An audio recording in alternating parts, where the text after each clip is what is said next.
onu yazan adam, onu bəstələyən adam Tovuz tarixinin ən böyük şəxsiyyətlərindən biridir. Azərbaycanın da ən qiymətli hüquqşünasıdır.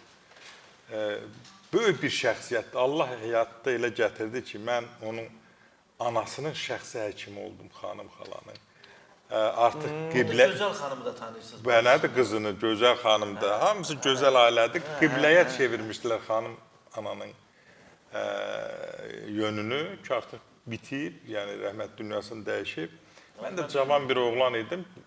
Xarkovdan təzə gəlmişdim kursdan. Ürəyə iynə vurmaq, nəfəs vermək, nə bilim, nə.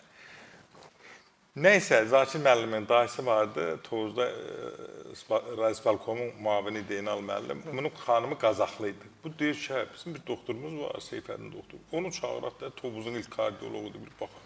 Nəysə, getdim, gördüm, çadır qurulur. Qaynatası Zeynal Məhəmməd çox imkanlı, çox xeyirxah, o Ceyran çölünü salan, nə bilim, yuxarı o bulaqları, hamısını belə bir xeyirxah adam idi. Getdim, çadır qurulur, ağlaşma. Dedim, baxdım, dedim ki, bir qoçaq adam verin, hamını çıxarsın. Xanım xalaya mən bir baxım da. Hamını çıxartdı bir qoçaq adam və qaldıq. Mən bunun ürəyinə vurdum, nə bilim, nəfəs, ora-buraya. Bir yarım saatdan sonra tər açıldı, sizdə bu qadın yaşadı. Zakir müəllim, onda Lenin rayonunda, oranın prokuroruydu. Sonra Azərbaycanın baş prokuroru. Lenin rayonu hara olurdu? Lenin rayonu, bilmirəm. Nasıl rayon? Lenin rayonu, Nizami rayonu səhv eləmirəm. Məsələ, Qara Volqalarla gəldilər, Zakir müəllim kimi hörmətli bir adamın anası. O, şimdi qəbul elədik.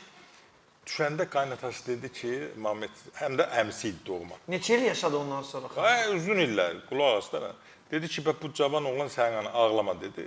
Cavan oğlan ananı sağaltdı. Gəldi qucaq dedi ki, biz 2 qardaşıydıq, Qara və mən, indi olduğu 3 qardaş. O gündən bu günə bütün mənim, nə bilim, çox ev, mən toy eləndən sonra qonaq dəvət edim, gənc ailə idim.